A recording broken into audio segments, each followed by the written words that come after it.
Donc, bonjour à tous et bienvenue pour ce webinaire à l'occasion de la Semaine mondiale de l'allaitement qui a pour thème cette année de concilier allaitement et reprise du travail, agir en faveur des parents.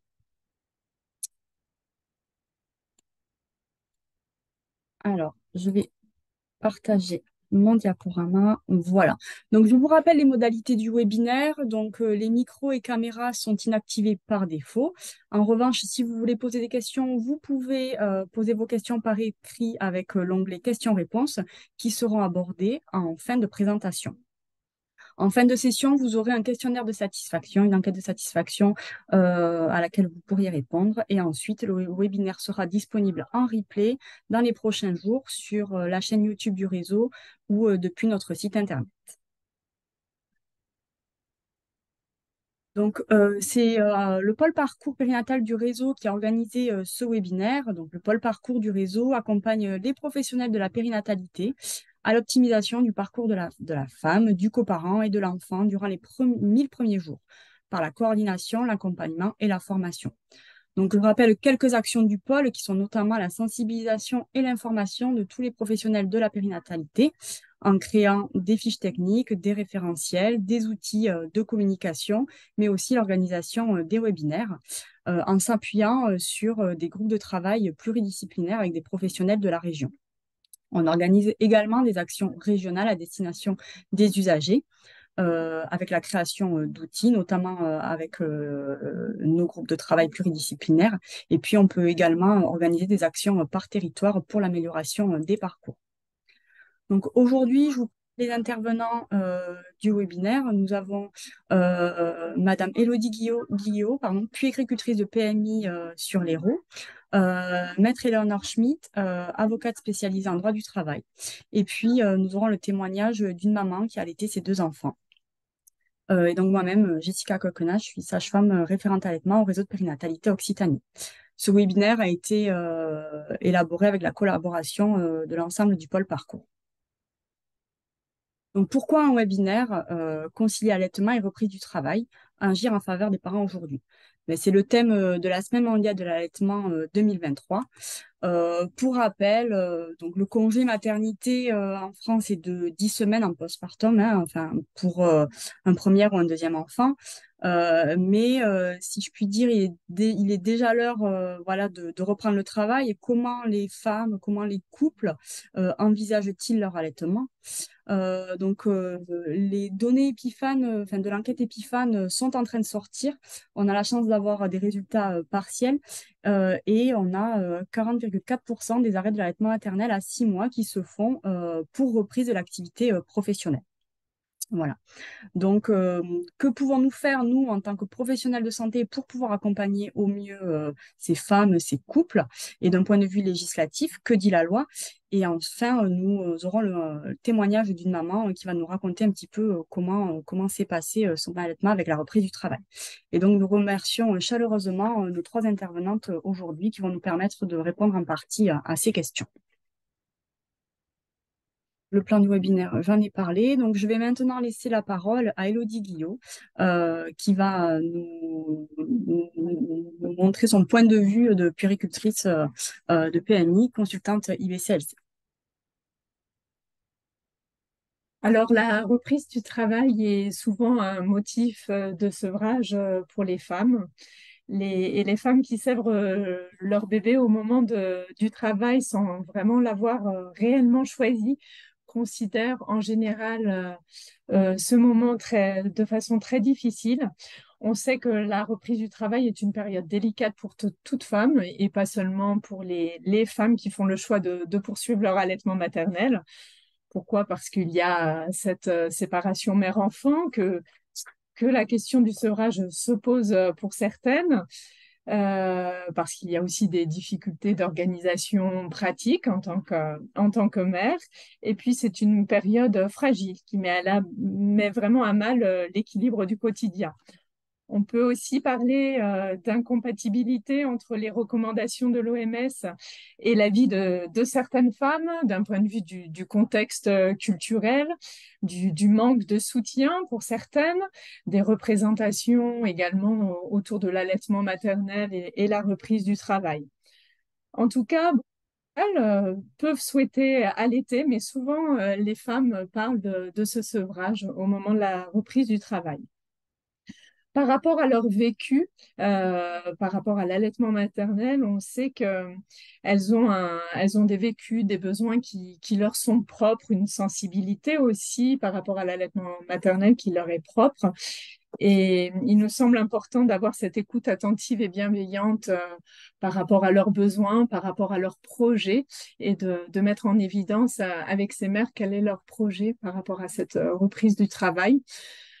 J'expose souvent les différentes possibilités qui s'offrent à elles, allaiter sur le lieu d'accueil, allaiter en apportant le lait exprimé et allaiter à la maison uniquement. Ensuite, en consultation, souvent nous donnons des informations qui sont validées scientifiquement. Cela permet aux parents de faire un choix éclairé. Et nous, professionnels de santé, nous sommes là pour soutenir bien sûr le parent dans son choix. Alors, je ne vais pas vous parler de tous les bénéfices pour la santé de la mère et de l'enfant aujourd'hui, mais je voulais juste m'arrêter sur le cycle entéromammaire. Donc, pour la santé de l'enfant, pour rappeler l'intestin grêle donc de la femme adulte comprend des amas de cellules, donc ces plaques de Peyer qui sont remplies de lymphocytes à immunoglobuline A et stimulés par des micro-organismes étrangers qui vont aller dans l'intestin de cette maman. Les lymphocytes vont gagner la glande mammaire via la circulation lymphatique, après la circulation sanguine. Et dans cette glande mammaire, il va y avoir une sécrétion d'immunoglobuline A spécifique par un mécanisme mal connu aujourd'hui, mais on sait que ces immunoglobulines vont passer dans le lait maternel. Donc, ensuite, elles vont passer, on pense que dans l'intestin du bébé, elles vont enrober les bactéries et puis, ou les virus, bien sûr, et favoriser leur élimination. Donc, on voit à travers ce cycle entéromammaire que c'est une protection passive de la mère à l'enfant grâce au lait maternel. Et on voit à travers ce cycle entéromammaire aussi l'intérêt de poursuivre l'allaitement maternel lorsque l'enfant est à la crèche et l'intérêt également que la mère puisse allaiter aussi son enfant sur le mode de garde, puisque c'est vraiment une protection voilà, contre les agents pathogènes de l'environnement mère-enfant. Ensuite, par rapport aux informations législatives, je ne vais pas les détailler puisque Maître Schmitt le fera bien mieux que moi et est beaucoup plus compétente dans le domaine, mais je voulais vous parler ici des échanges préalables avec l'employeur. Si la mère pense que cela est possible, il y a un intérêt qu'elle le fasse dans le sens où cela peut lui permettre d'être informé déjà dans un premier temps du projet de la mère, de définir ensemble l'heure de l'allaitement, si la mère, elle souhaite le prendre, si elle souhaite l'apprendre, pardon. Et puis, si la mère souhaite tirer son lait, ça permet aussi de réfléchir à l'endroit où elle pourrait le faire. Voilà. Ensuite, il y a un intérêt aussi d'échanger au préalable avec le mode de garde, donc soit la directrice de l'établissement d'accueil de jeunes enfants ou l'assistante maternelle si l'enfant sera accueilli par une assistante maternelle. Euh, je propose toujours aux parents de réfléchir en amont à la manière dont ils souhaitent que leur enfant soit nourri et qu'ils en parlent avec ce professionnel pour envisager ensemble les modalités d'accueil sur le transport du lait maternel, sur est-ce que la mère est autorisée ou pas à venir allaiter sur place, la conservation du lait, etc. Ensuite, les règles d'or pour maintenir une lactation. Alors, j'en ai noté trois qui me semblaient importantes. Tout d'abord, organiser la reprise du travail. Donc, dans l'organisation de la reprise du travail, j'ai noté différents points qui me semblaient importants à transmettre comme information aux parents. Tout d'abord, la mère ne doit pas se sentir obligée d'habituer son bébé au biberon. On sait qu'aujourd'hui, que les femmes qui continuent d'allaiter leur bébé sans modifier le rythme jusqu'au dernier jour avant la reprise du travail, elles ont moins de risques d'avoir une baisse de lactation par la suite. Après, on sait aussi également qu'à l'âge de 1 ou 2 mois, il existe un risque de confusion sein-tétine pour le bébé et que cela peut éventuellement compromettre la lactation qui vient tout juste d'être installée si la mère, par exemple, reprend son travail dès 2 mois. Quand la mère ou une autre personne, que la mère en sa présence et puis parfois en son absence d'ailleurs, mais avant la reprise du travail propose un biberon au bébé, il peut le refuser et demander plus le sein. Et si cette situation se répète, cela peut devenir angoissant pour la maman et aussi pour le bébé qui, pour se rassurer, va demander encore plus le sein et peut aussi refuser d'autant plus le biberon. Une autre chose concernant la reprise du travail, parfois de reprendre le travail en milieu de semaine peut rendre aussi la reprise moins difficile parce que cette première semaine peut être que 2 ou 3 jours et ça peut voilà, soutenir également la maman pour maintenir cette lactation. Et puis on sait que plus la reprise du travail se fait tard, plus la glande mammaire répondra très souplement à la demande du bébé et s'adaptera mieux aussi à une irrégularité des tétés. Et enfin, penser à la période d'adaptation qui peut être mise à profit pour que le professionnel qui va s'occuper de l'enfant puisse justement à ce moment-là proposer une nouvelle façon de le nourrir et puis éventuellement un autre aliment si la mère ne souhaite pas tirer son lait. Après, on sait que chaque enfant est différent et a son propre rythme et de prendre le temps de faire des essais plus ou moins espacés est une notion essentielle que je transmets aussi aux familles. Il y a l'allaitement à la demande et les jours de repos. On sait que l'enfant peut s'habituer à deux rythmes et deux rythmes différents quand il est avec sa maman et quand il est à la crèche en termes de nombre de tétés. Et puis à l'été, à la demande et le soir, voire la nuit si le bébé réclame, était aussi une notion importante pour maintenir la lactation. Puisque souvent, les tout premiers mois, une tétée le matin et une tétée le soir ne sont parfois pas suffisantes pour certaines mères, même si le nombre de tétées pour toutes les mères pour maintenir une lactation peut être différente selon les femmes, mais elles peuvent par exemple allaiter avant de déposer leur bébé à la crèche ou faire ce qu'on appelle les tétés retrouvailles en fin de journée également. Voilà, pour ajouter aux 2 tétés du matin et du soir. Ensuite, faut-il tirer son lait avant la reprise? Alors, c'est vrai que si la mère a prévu de tirer son lait sur son lieu de travail et qu'elle n'a jamais eu l'occasion de le faire auparavant, il peut sembler bon de lui suggérer de le commencer avant sa reprise. Pourquoi? Parce que souvent, les premières fois, d'ailleurs, quelle que soit la technique utilisée, que ce soit manuellement ou avec un tire-lait, elles n'obtiennent pas grand-chose, voire que quelques gouttes. Et c'est important qu'elles aient l'information justement qu'au fil des jours, en tirant quotidiennement, que les quantités de lait peuvent progressivement augmenter. Voilà.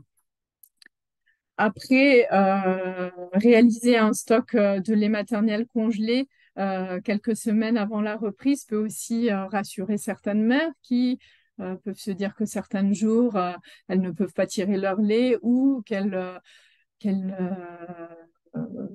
tirent moins que ce qu'elles avaient prévu également, parce qu'il peut y avoir aussi une baisse de lactation pour certaines mères dans ces moments de reprise du travail. Après, si elles tirent leur lait, à quel moment le tirer? Donc, j'ai noté plutôt la nuit ou le matin, le corps est plus reposé ou éventuellement en début d'après-midi. Et puis, voilà, exprimer le lait maternel 1 heure ou plus avant les tétées ou juste après la tétée, ou même pour certaines femmes pendant la tétée en exprimant le lait maternel d'un sein pendant que le bébé tète de l'autre côté.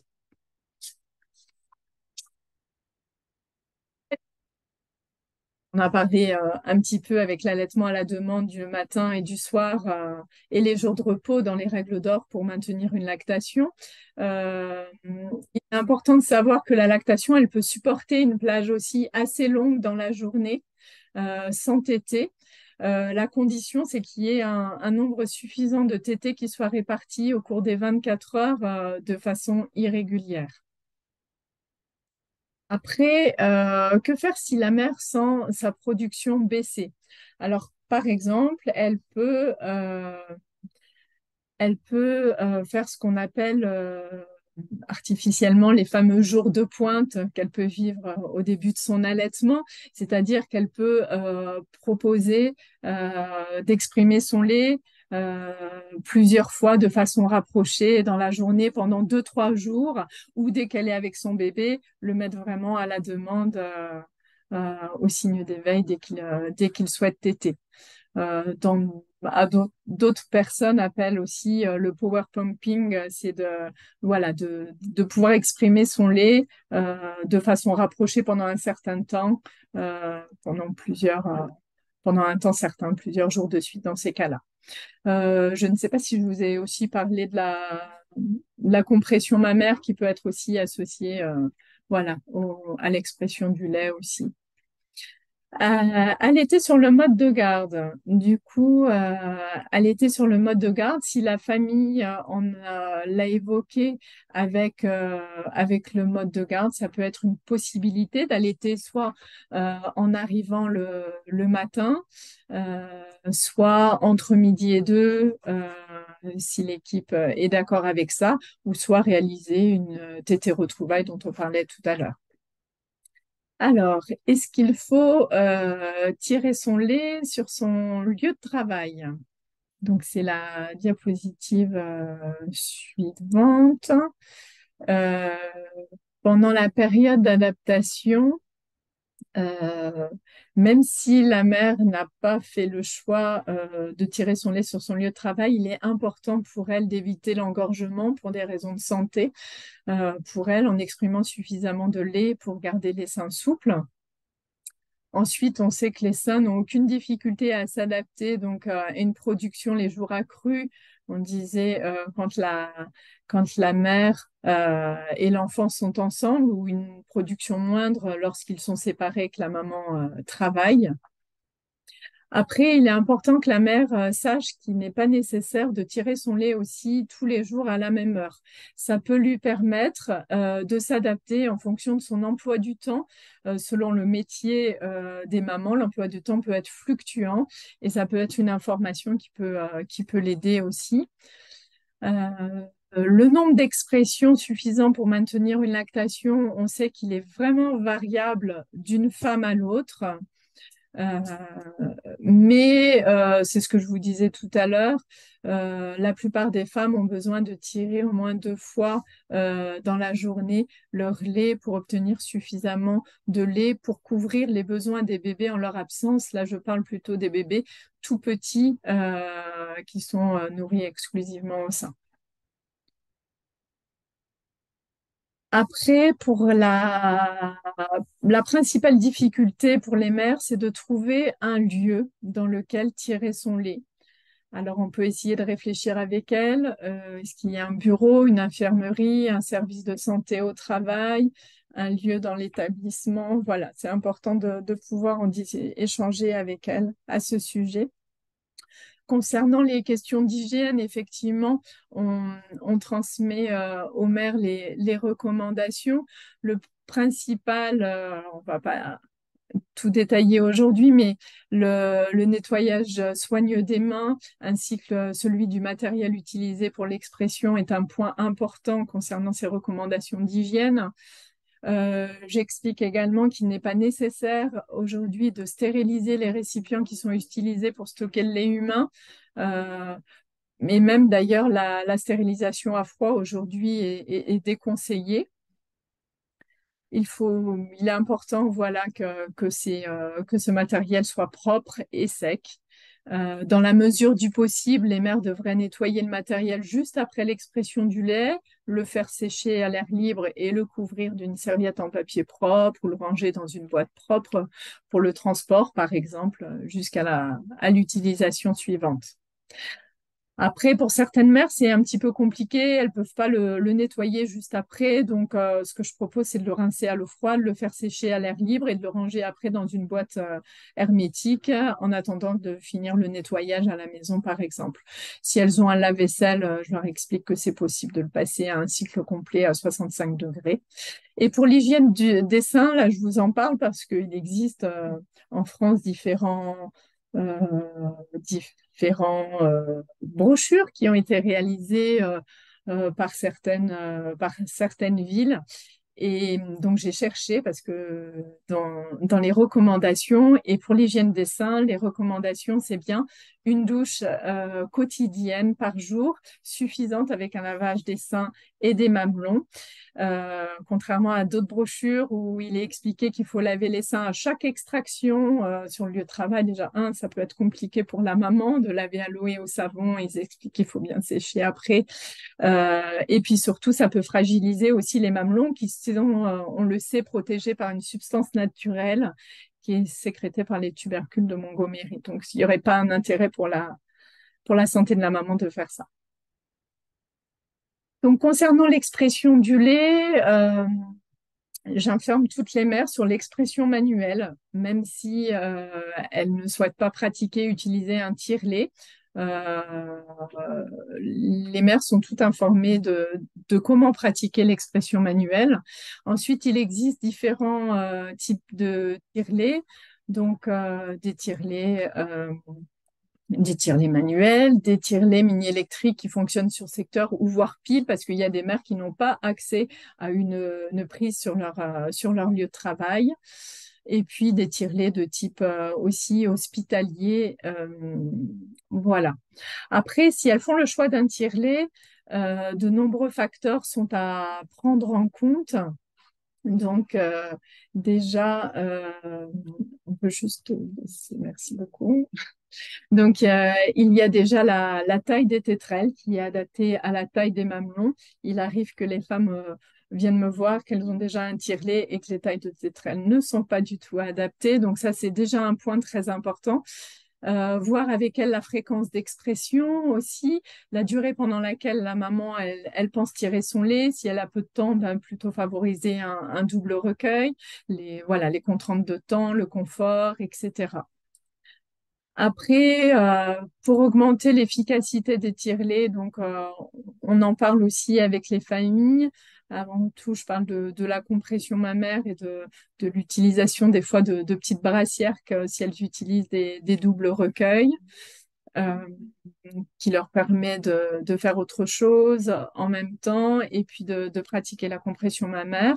Pour certaines femmes aussi, elles pratiquent des massages, d'un peu de chaleur au début. Certaines sont aidées par de la musique douce, d'autres des pensées relaxantes en lien avec leur bébé ou des objets qui leur rappellent leur bébé ou l'odeur ou une photo, une vidéo.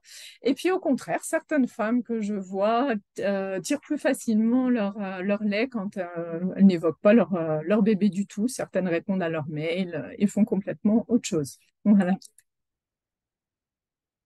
Alors, la quantité de lait maternel à donner à l'établissement d'accueil de jeunes enfants, on sait qu'un enfant allaité exclusivement entre 1 et 6 mois prend en moyenne 750 à 800 millilitres. Donc, s'il est accueilli 8 heures par jour, j'ai fait un peu le calcul, ce serait plutôt 3 à 4 récipients de 50 à 80 millilitres dans un premier temps et bien sûr réajuster ensuite. On sait qu'un bébé au lait maternel boit en moyenne 60 à 120 millilitres. C'est un bon moyen de limiter le gaspillage si on stocke le lait maternel par environ ce type de quantité. Mais je suggère toujours également des petites portions de 30 millilitres ou moins pour justement éviter encore le gaspillage du lait maternel. Ensuite, nous évoquons également la conservation et le transport du lait maternel. Donc, on parle des étiquetages et flacons que vous connaissez tous, de la conservation, que ce soit au réfrigérateur, au congélateur, que le lait décongelé, réfrigéré, dans toutes les recommandations, qu'elles soient nationales, internationales, c'est 24 heures. Congélateur, donc l'AFSA dit 48 heures. L'ancien référentiel du, de pas le RPO, mais le réseau Naître et Grandir en Languedoc-Roussillon avait fixé 5 jours parce que ça lui semblait adapté par rapport à toutes les recommandations et les recommandations internationales. Ça permettait à certaines mères de s'adapter en fonction de leur emploi du temps, si elles étaient en déplacement, ou celles qui travaillent le vendredi et qui veulent que leur bébé ait du lait le lundi matin sur le mode de garde. Les 48 heures, c'était trop juste. Aujourd'hui, on sait que ABM, l'Académie de Breastfeeding Medicine, recommande voilà, de façon optimale une conservation au réfrigérateur, je crois que c'est 4 jours. Voilà un petit peu ce que je voulais vous dire sur la conservation, voilà, le reste est noté sur la diapo. Concernant la décongélation et le chauffage du lait maternel, donc la décongélation le plus souvent c'est au réfrigérateur, mais si la mère souhaite une décongélation rapide, elle peut se faire dans un récipient d'eau chaude, mais important, ne pas dépasser 37 degrés parce que ça pourrait affecter certains agents bioactifs du lait et notamment les immunoglobulines sécrétoires. Voilà. Pareil pour le réchauffage du lait et bien sûr le micro-ondes est déconseillé, on le sait pour les risques de brûlure, mais aussi pour l'altération plus importante de la composition du lait. Couleur, aspect, odeur du lait maternel. On sait aujourd'hui que les couleurs peuvent être variables suivant l'alimentation de la mère, certains médicaments, etc. Et la conservation du lait, si on le met au réfrigérateur à la congélation, ça peut modifier son aspect et son odeur. Il y a des choses à faire si le lait maternel a une odeur ou un goût savonneux et une odeur rance. On peut en parler si vous avez des questions à ce sujet. Mais le plus important, ce qui est important, c'est de savoir que le lait maternel reste dans ces cas-là sans danger pour le bébé et que s'il ne le refuse pas, on peut lui donner. Voilà. Voici la bibliographie qui pourra être à votre disposition. Et puis, bien, je vous remercie pour votre écoute et désolée pour le temps que j'ai dépassé. Pas de souci, merci beaucoup Elodie pour ton exposé qui était très clair et vraiment très intéressant. Je vais maintenant laisser la parole à Maître Anne-Laure Schmitt, qui est avocate spécialisée en droit du travail, qui va nous répondre à la question, mais que dit la loi justement dans le cadre de allaitement et reprise du travail. Anne-Laure, c'est à vous. Alors, on ne vous entend pas. Le micro est coupé, pardon. Votre micro est coupé. Ouais, Vous m'entendez? ouais, c'est bon. Super, Super. merci. Bonjour à toutes. Alors, ce que dit la loi, je vous ai mis dans le PowerPoint l'article L1225-30 du Code du travail qui précise que pendant une année à compter du jour de la naissance, une salariée allaitant son enfant dispose pour cela d'1 heure par jour durant les heures de travail, qu'elle peut allaiter l'enfant dans l'établissement dans lequel elle travaille et que tout employeur employant plus de 100 salariés et ES, c'est important, on ne compte que les femmes, peut être mise en demeure d'installer dans son établissement ou à proximité des locaux qui sont dédiés à l'allaitement. Alors en pratique, on va passer à la diapo suivante. En pratique, sur la durée, donc on a les salariés ont, quel que soit le type d'établissement, lorsqu'elles allaitent, 1 heure pour allaiter leur enfant qui va être répartie en 2 périodes de 30 minutes, l'une pendant le travail du matin, l'autre pendant l'après-midi. Alors, c'est pas précisé dans les textes, mais c'est communément admis que ça couvre également le cas de la salariée qui tire son lait, pas uniquement le cas de la salariée qui allaite son enfant dans l'établissement, mais également celle qui souhaite tirer son lait dans l'établissement. Donc, ça va être la même durée. C'est 2 périodes de 30 minutes réparties entre le matin et l'après-midi. Donc, c'est déterminé par accord entre la salariée et l'employeur, mais s'il n'y a pas d'accord, on va considérer que la période doit être placée au milieu de chaque demi-journée de travail, donc au milieu de la matinée et au milieu de l'après-midi, et différemment si on trouve un accord avec son employeur pour une organisation différente. Donc, il s'agit vraiment de la période pendant laquelle la salariée peut s'absenter de son poste, s'absenter de son travail pour allaiter. Ces deux périodes, elles vont être réduites à 20 minutes chacune si l'employeur met à disposition des salariés un local dédié à l'allaitement. Donc, à l'intérieur, comme je vous l'ai indiqué tout à l'heure, à l'intérieur de l'établissement ou à proximité des locaux qui sont affectés au travail. Diapo suivante sur le lieu de l'allaitement. Alors, dans les entreprises qui ont moins de 100 salariés et ES, l'employeur n'a pas d'obligation de mettre à disposition un local pour l'allaitement. Donc, ça veut dire que la salariée, elle peut allaiter ou sur son lieu de travail ou en dehors, dans l'endroit qui va le mieux lui convenir, mais on ne peut pas imposer à un employeur d'installer un local spécialement affecté à l'allaitement dans une entreprise de moins de 100 salariés, 100 salariés ES toujours. Dans les entreprises de plus de 100 salariés, la législation prévoit que tout employeur peut être mis en demeure d'installer dans son établissement ou à proximité des locaux dédiés à l'allaitement. Donc, c'est-à-dire qu'il peut être mis en demeure. C'est-à-dire qu'il ne va pas le faire forcément automatiquement, il ne va pas le faire forcément à la demande des salariés. Il faut qu'il soit mis en demeure et cette mise en demeure, ça a été précisé par la jurisprudence, elle ne peut émaner que des agents de contrôle de l'inspection du travail, c'est-à-dire pas des syndicats, pas des salariés, pas des membres du CSE. C'est vraiment les agents de contrôle de l'inspection du travail qui peuvent mettre en demeure l'employeur d'installer ces locaux dédiés à l'allaitement. Et ensuite, l'employeur aura évidemment l'obligation de les installer. Ensuite, sur les caractéristiques du local d'allaitement. Donc, il y a essentiellement 8 caractéristiques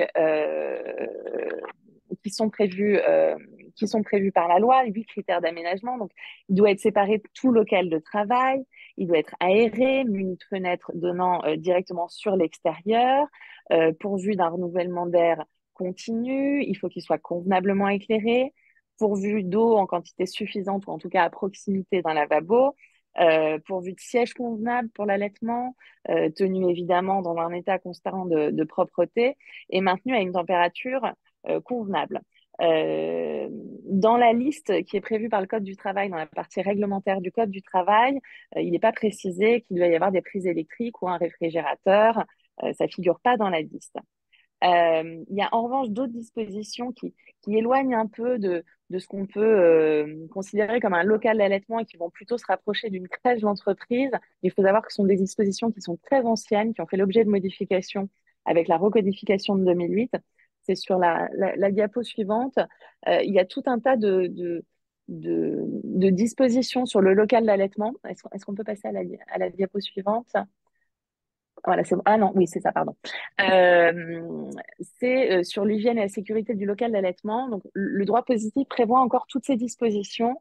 Donc, un berceau avec un matériel de literie, on prévoit 12 berceaux par local d'allaitement, etc.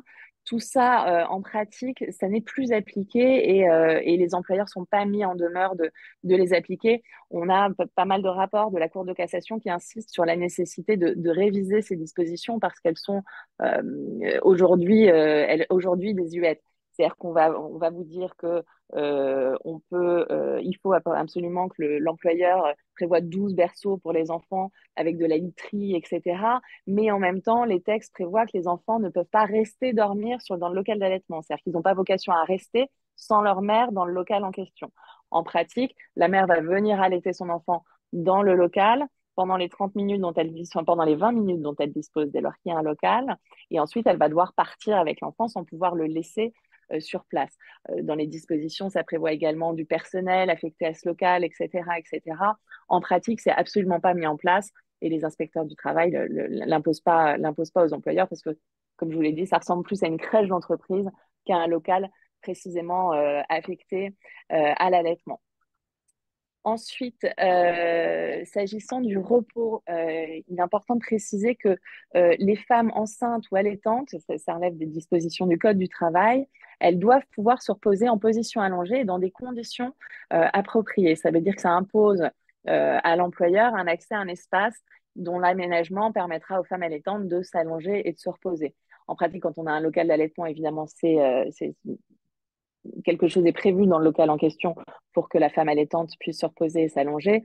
Dans les autres entreprises, c'est plus compliqué, il faut le demander à l'employeur, mais c'est une obligation qui est applicable dans toutes les entreprises, quelle que soit leur taille, y compris dans les entreprises de moins de 100 salariés.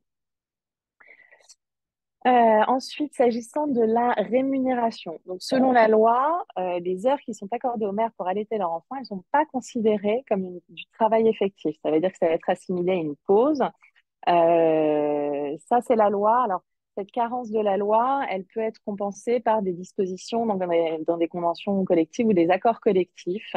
Par exemple, la convention collective des industries de l'habillement prévoit que cette pause est rémunérée. Il y en a d'autres, il me semble que c'est dans la convention de la banque également. Mais enfin, il faut de toute façon toujours aller consulter la convention collective qui est applicable pour savoir si ces périodes de pause vont être rémunérées ou pas.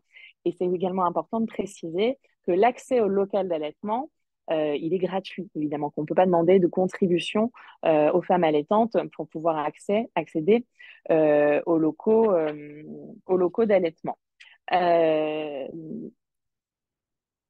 S'agissant du congé d'allaitement, parce que c'est une question que les femmes se posent souvent, dans la loi, à ce jour, il n'y a pas de disposition spécifique sur un congé d'allaitement qui viendrait prolonger le congé maternité ou sans le prolonger, en tout cas un genre de congé sans solde pour pouvoir allaiter son enfant à l'issue du congé de maternité.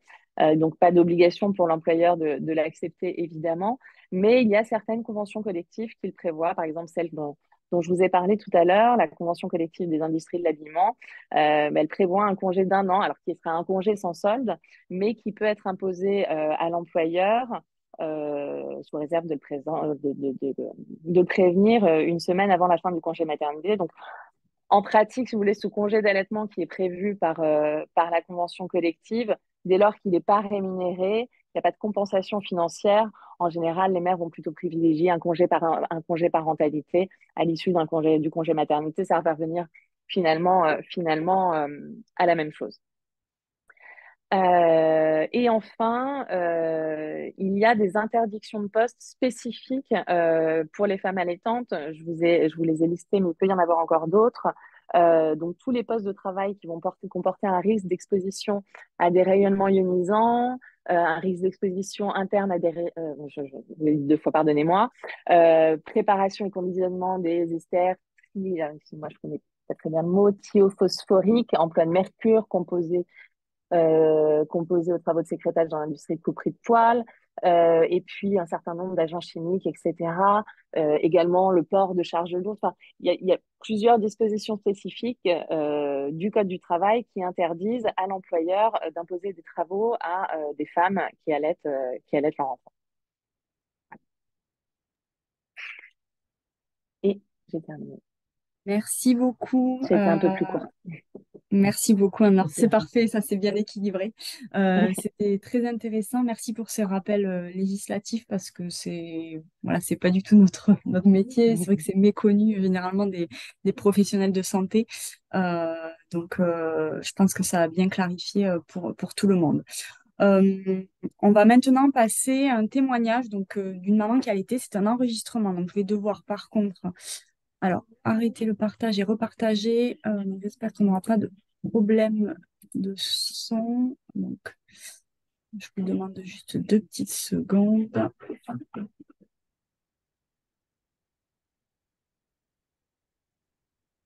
Donc, c'est le témoignage d'Émilie. Elle va se présenter et elle va nous raconter un petit peu son expérience de maman allaitante avec la reprise du travail.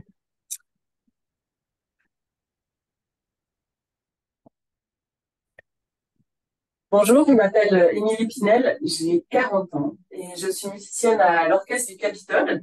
Je fais de la clarinette, c'est un instrument à vent. Et je suis maman de 2 enfants, comme de 2 ans et demi et Margot, 5 ans.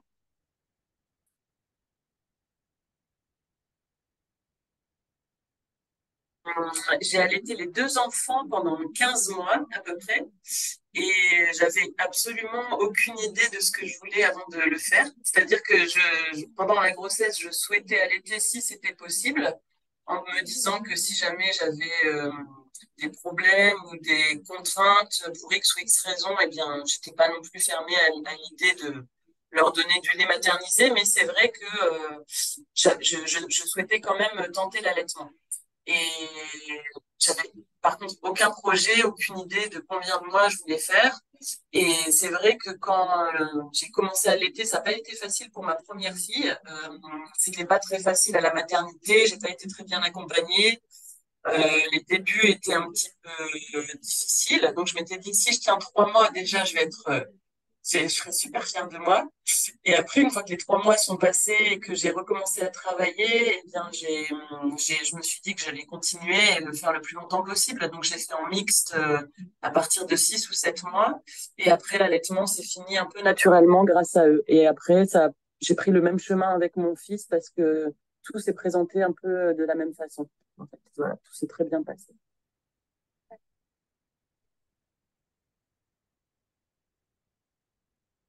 J'ai accompagné alors, à la maternité, d'abord pour ma première fille, parce qu'elle arrivait pas du tout à bien prendre le sein. C'était vraiment anxiogène pour moi. Et les sages-femmes qui étaient de garde à ce moment-là ont vraiment pas bien su me conseiller. Elles s'énervaient, elles me disaient qu'elle était fainéante et que j'avais attendu trop longtemps. Donc j'ai failli abandonner à ce moment-là. Et c'est une aide puéricultrice qui est venue et qui m'a aidée, qui m'a donné des positions.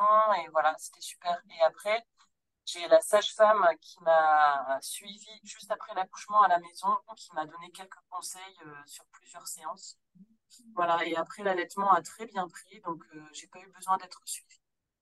Mon fils, par contre, avait un frein de langue restrictif et il tétait énormément, énormément. C'était très fatigant, donc j'ai été voir une conseillère en lactation pour ça, pour savoir si la fréquence pouvait être due à son frein de langue. En définitive, comme il prenait très bien le sein et qu'il grossissait bien, elle m'a juste donné une meilleure position, mais ça n'a pas vraiment changé la fréquence des tétés. Je me suis accrochée et après, c'est passé tout seul. Mais à part ça, j'ai pas eu d'accompagnement spécifique et surtout pas quand j'ai repris le travail, en fait.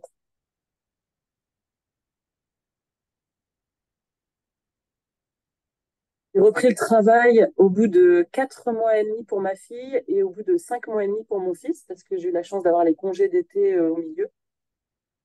Voilà, et donc au tout début, à chaque fois, j'ai tiré mon lait pour essayer de donner le maximum de mon lait Alors, c'était la nourrice pour ma fille et c'était la crèche pour mon fils. Et puis, assez rapidement, je pense que je ne stimulais pas assez. C'était difficile d'avoir la quantité nécessaire pour toute la journée. Donc, assez rapidement, je suis passée en mixte, en fait.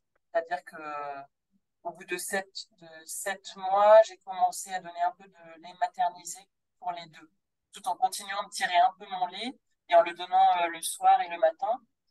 Euh, mais quand ils ont commencé à avoir besoin de quantités plus grandes, j'hésitais pas à donner un peu de lait maternisé. Ouais.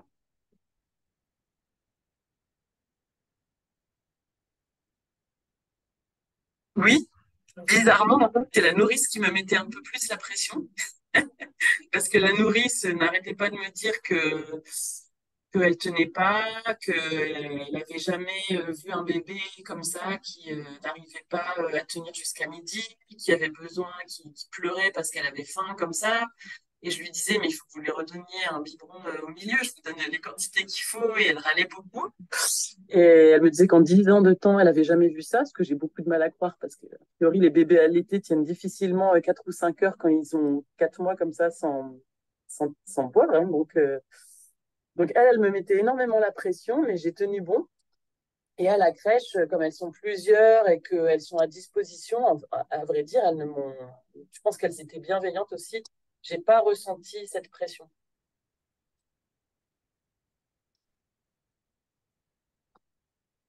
Alors, j'ai tiré mon lait au travail parce que le matin, j'avais clairement pas le temps de tirer mon lait. Je donnais la tétée du matin et puis après, c'était très rapide.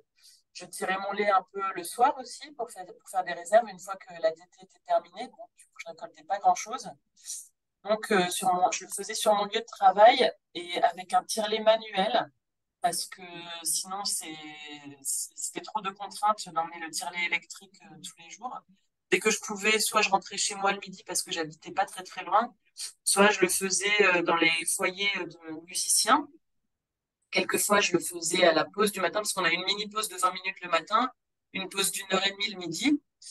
Donc parfois, je le faisais un petit peu à la pause du matin et sinon, je le faisais le midi et je faisais que ça. C'est compliqué en tant que musicien de prendre un temps aménagé. Je savais qu'on pouvait en demander un, mais en fait, chaque musicien est indispensable pendant les répétitions. Donc, je me voyais très mal demander temps pour aller tirer mon lait alors que ils ont besoin d'entendre ma partie parce que les clarinettistes, on a une partie seule. En fait, personne peut prendre ma place.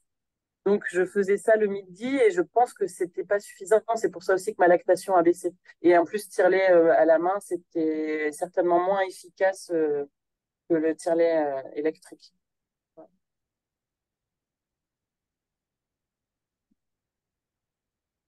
Non, pas vraiment de réticence, c'est des réflexions parfois où on me disait, mais tu vas le faire combien de temps? Mais t'as l'air épuisé, tu penses pas arrêter, peut-être qu'elle dormirait mieux, ou peut-être qu'il dormirait mieux.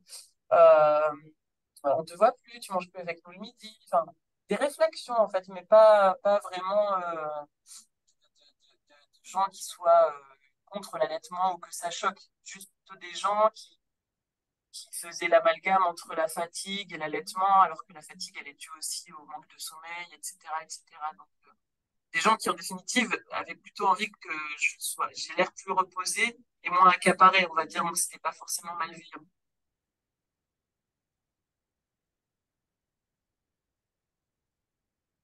Alors, j'ai la chance d'avoir le soutien de mon conjoint, déjà, qui m'a toujours ouais, complètement soutenue. Il comprenait vraiment que c'était important pour le bébé, que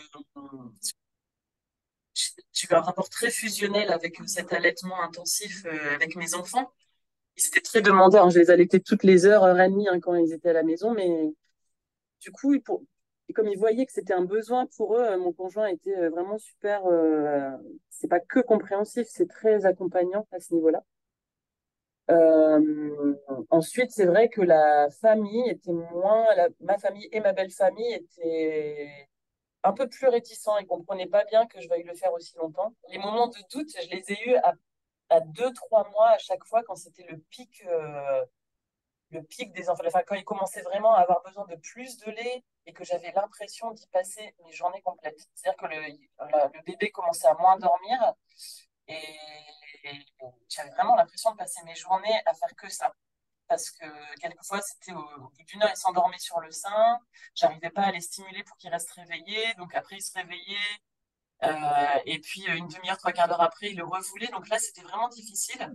Et là, j'ai ma sage-femme qui m'avait beaucoup aidé, qui m'avait dit, il faut tenir le coup. Vous allez voir, ça va passer. Après, c'est une étape. Et elle avait raison. Et j'ai eu la chance aussi d'avoir beaucoup de jeunes femmes qui ont eu des enfants en même temps que moi à l'orchestre, quasiment en même temps, et beaucoup qui ont allaité. Donc on pouvait en parler, on pouvait se dire que c'était galère. Et puis je voyais que d'autres le faisaient et ça m'a motivée. Voilà, j'ai eu cette chance-là.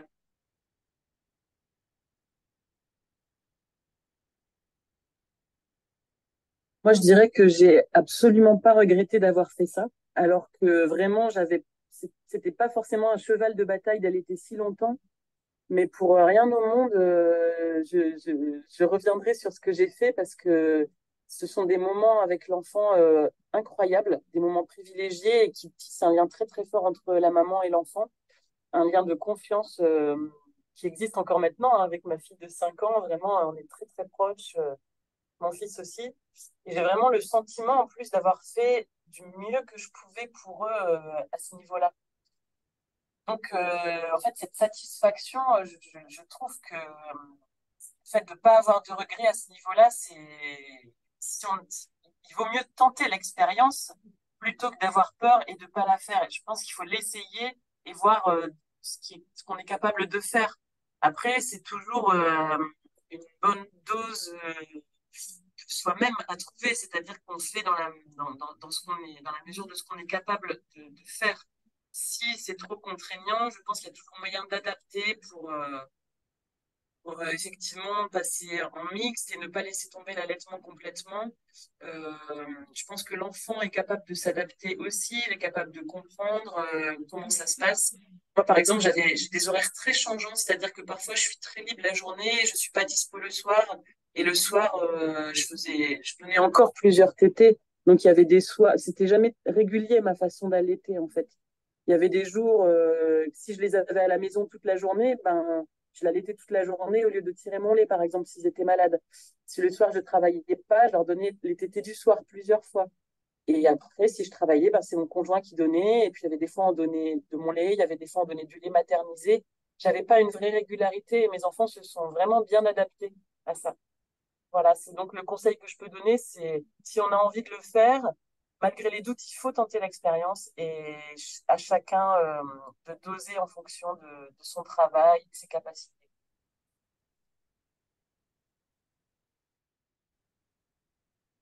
Voilà, donc merci, un grand merci à Émilie pour ce témoignage qui est vraiment super avec une belle expérience voilà, d'allaitement partagé. Euh, du coup, on a encore un petit peu de temps pour les questions-réponses. Je vois qu'il y a des questions qui arrivent. Une première question sur la durée de conservation par rapport aux accueils, notamment par les structures d'accueil, la crèche, où on nous dit donc 4 jours n'est pas accepté malgré la présentation des articles et recommandations. Savez-vous si les normes d'hygiène pour l'allaitement vont changer?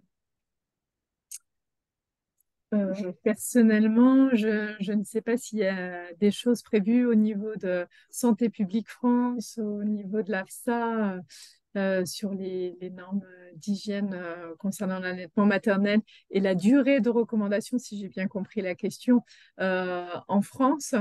À ma connaissance, il n'y en a pas, mais je ne sais pas. Est-ce que tu sais? Non, Non. Désolée, je ne, je ne saurais pas répondre à cette question. Oui. Après, comme me dit une collègue sur ma gauche, effectivement, on sait que l'ABM en 2017 et l'ABM révise ses protocoles assez régulièrement et tous les 6 ans, je crois, tous les 5 ans.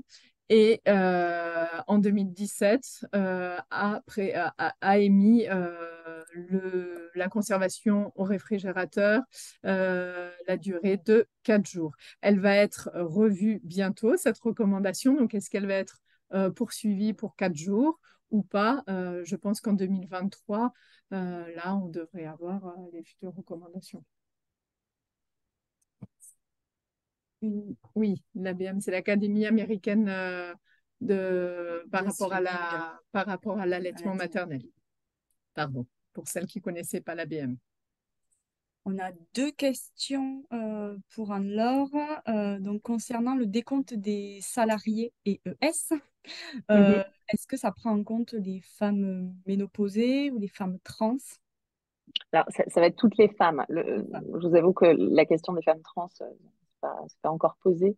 En tout cas, toutes les femmes qui sont enregistrées en tant que telles dans les effectifs de l'entreprise, il ne va pas y avoir de distinction entre les femmes ménopausées ou les femmes en état de procréer.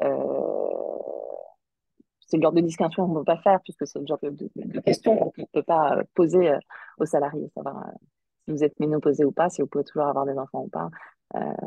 C'est pas une question qu'un employeur peut poser à sa salariée. Donc, on va compter toutes les femmes salariées, enfin toutes les femmes salariées de l'entreprise.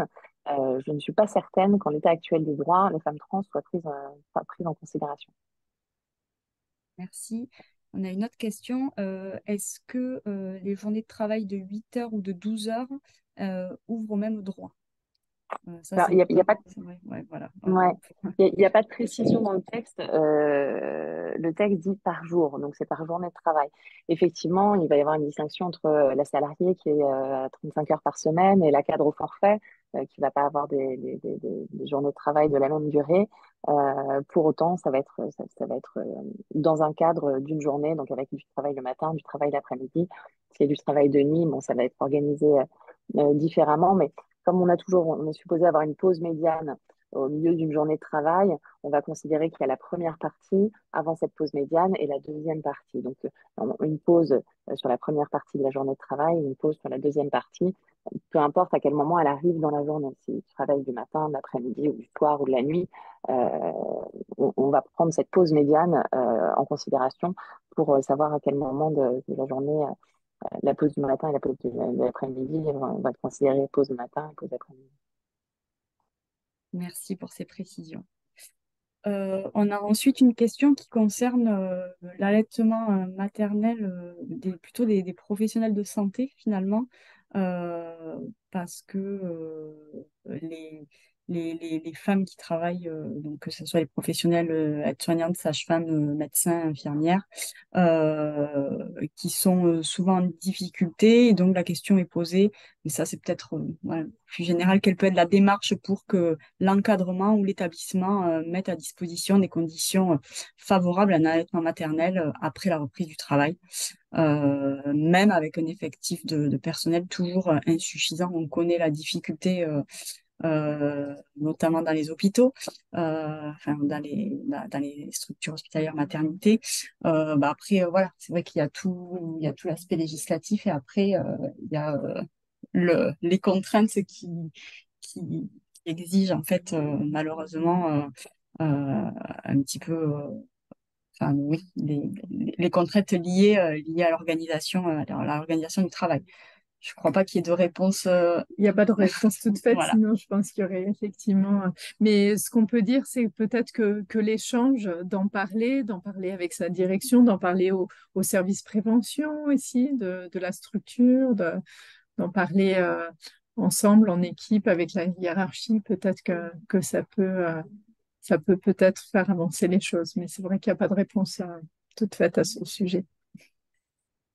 On a le temps pour une ou deux questions, pas plus. Une question sur, aux États-Unis, les mamans mettent leur matériel de tire-lait dans un sac congélation au réfrigérateur entre deux tirages. Peut-on conseiller la même chose aux mamans? Je ne savais pas. Et pourquoi elles font ça d'ailleurs? Euh, euh, Bon, après, on va être contraint par le temps, malheureusement, ouais. mais euh, une dernière question. À quel professionnel adressez-vous le couple mère-bébé en situation de frein de langue restrictif impactant l'allaitement? Alors ça, c'est un sujet, voilà, on est un petit peu, on n'aura pas forcément le temps de l'aborder en 2 minutes, mais déjà d'orienter la patiente vers une consultante en lactation, c'est déjà un premier pas, et ensuite la consultante, elle saura orienter la patiente. Et ensuite, juste une remarque que la médecine du travail peut aider, voilà, si ça peut servir si jamais, d'un point de vue législatif, il y a des blocages. Oui, Mais si vous permettez à ce sujet. oui, bien sûr. Oui, au sujet de la médecine du travail, vous savez, à l'issue de votre congé maternité, vous avez une visite d'information et de prévention. La femme allaitante, elle peut bénéficier aussi à sa demande d'une visite auprès du médecin du travail qui va pouvoir proposer, quand c'est nécessaire, des adaptations de poste ou une affectation à un autre poste de travail. Donc, il ne faut pas hésiter, quand on est allaitante, à aller voir la médecine du travail pour voir. Quelquefois, ils peuvent imposer à l'employeur des adaptations de poste, notamment quand on va allaiter, etc., ou des adaptations dans l'entreprise pour qu'on puisse se reposer, notamment. C'est des réponses aux questions qui peuvent être apportées par la médecine du travail. Très bien, parfait. Merci pour ces précisions. Je vous en prie. Euh, du coup, il y aura le replay disponible, il n'y a pas de souci, d'ici quelques jours sur le site internet ou sur la chaîne YouTube du réseau. Merci pour toutes vos questions. Il y a un questionnaire de satisfaction qui va s'ouvrir et vous pouvez proposer également des thématiques de webinaire abordées. Donc, n'hésitez pas parce que je vois des commentaires en ce sens. Merci à tous pour votre présence. Merci aux intervenantes pour la richesse des échanges et des présentations. Et on vous dit à bientôt pour nos prochains webinaires à venir.